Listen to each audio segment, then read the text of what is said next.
Hello everyone, I'm Oscar and I'm going to talk about my transfer plans for double game week 25, and in the latter part of the video I'll also answer your Twitter questions. In this video series I'm utilizing a few of the tools in the Scout membership area to help me decide what my best option is for the game week. First, a quick look at last week's score. Back then I was trying to figure out which defender to replace Chilwell with, and I ended up going for a double move, buying Shaw and Ben Mee, who both returned, but unfortunately Mee had a head injury, so didn't feature in the second game of the game week. And Gundogan and Diaz both missed a game, so I didn't get the double game week players in my team to play 2 fixtures as I had hoped, so that's a shame, but all in all, a good score of course, and a green arrow. I have the bench boost and wildcard available, and if the double game week 26 fixtures are announced before the game week 25 deadline, there is a chance that I wildcard, but most likely I'm going to stick to the plan and transfer my way into an okay blank 29 team and then wildcard after that instead. So that was an intro to my team. The usual scout tools that I really like are the projection tools and the fixture ticker, but they won't be as helpful as they usually are because they have not been updated with double game week fixtures yet. So instead I have had to come up with a wish list based on likely doubles and then have a look at who my worst assets are. So this is the wish list. Danny Ings should be considered because he has an immediate double game week and it looks likely that he has more of them coming up soon in 26 or 27. However, just like last week, I can't afford him in a straight swap. From Leeds, I'm looking at mainly Rafinha and Dallas because they both have a double game week now and also a fixture in 29, although Struijk could also be an incredible budget option at just 3.9 million. It should also be noted that Leeds with and without Phillips in midfield are two different sides. Spurs and Aston Villa assets are also likely to have a game week 29 fixture, so that means Kane and Watkins should be priorities in my opinion. Watkins is affordable in one move, and he plays Leeds who are always conceding a lot of goals, but Kane tempts me a little bit more, but not for a hit. I would need to hit out Bruno or Salah, and I'm not going to do that this week. So all in all, it's either Watkins in for me, or what's more likely is to roll the transfer and get Kane in next week by selling Bruno for instance. Now is the time to answer your Twitter questions. First off, we have Ivanov Sakar who asks, should I sell Gundogan for Rafinha?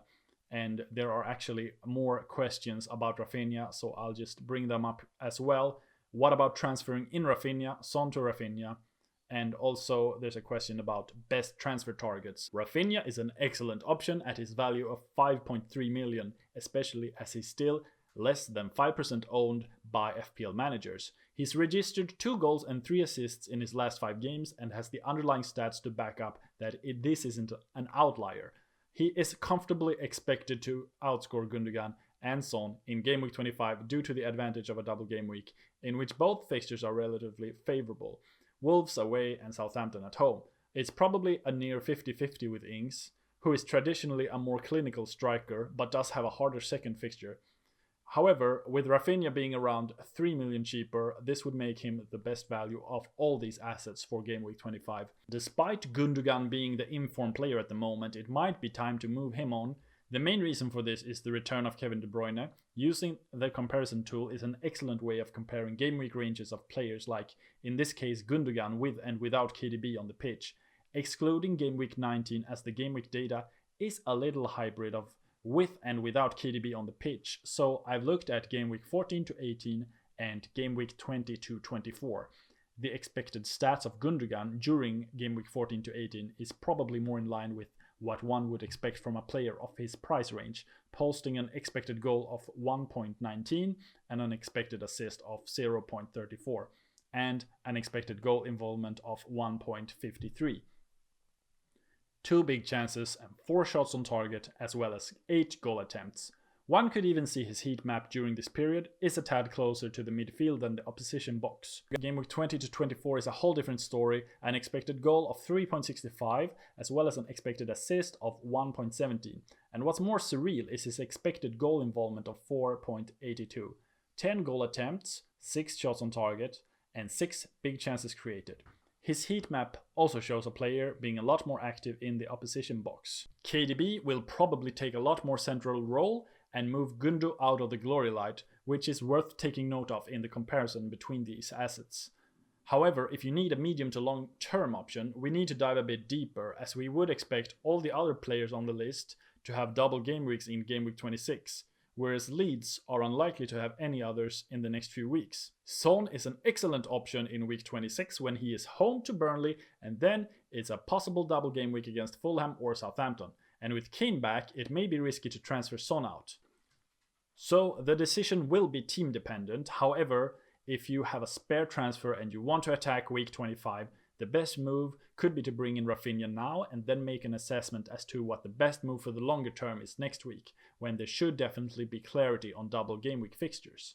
Next Twitter question from F Perpetual. Is it time for Grealish to Madison?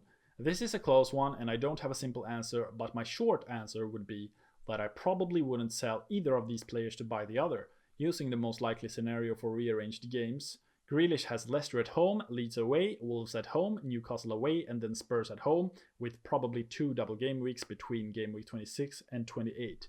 Madison has Villa away, Arsenal at home, Brighton away, Sheffield United at home, and then a blank in game week 29, with probably 1 double game week in 26. I will soon compare these two players in the comparison tool, but in terms of fixtures and the extra double game week and lack of blank, if you want to look as far ahead as game week 29, probably sways these things in terms of Grealish for me, and so I'd be reluctant to transfer him out ahead of a good run. That said, Madison is currently 0.5 million cheaper and in better form. 28 points versus Grealish 24 points in the last 5 games. So it's probably a decent hold if he's in your team, at least through game week 28, where they play Sheffield United at home.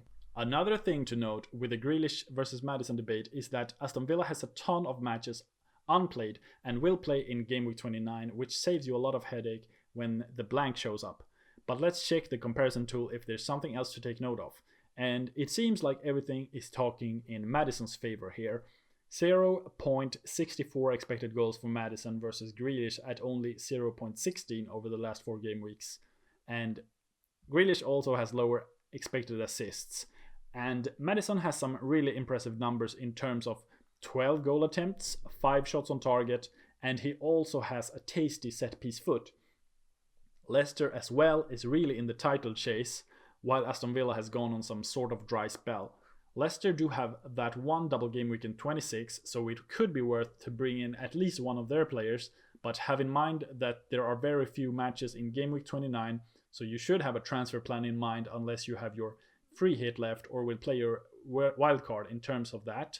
So for me, all in all, it's a hold if you have Grealish, and he most likely will come good, but a combination of Watkins and Madison might give some more returns. Next question. Best wildcard picks for those who will bench boost in 26. This is a pretty tough question. To maximize a bench boost, you're going to want affordable bench players that have a high ceiling for this particular week. There are a raft of options, but a few to take into consideration could be Ollie Watkins, who costs 6.5 million. He's in decent form, affordable, and expected to face either Everton at home or Sheffield United away after the first game at Leeds. Then you have Matt Target at 4.9 million. If you'd rather prioritize Villa's defense, this could be the better option. Now he's the 4th highest scoring defender in the game with 3 assists and 13 clean sheets in the season. Then we have Sergio Reguilon. He's at 5.5 million. This is a sneaky one to watch, but Reguilon is poised to return from the injury that has kept him out of the last 5 Premier League games, and if he is available, then he could grab a decent score against Burnley and either Fulham, Southampton in the second game. So from 12 starts in the Premier League, he has 3 goals and 5 clean sheets. If you want a high potential, low ownership star, then look no further.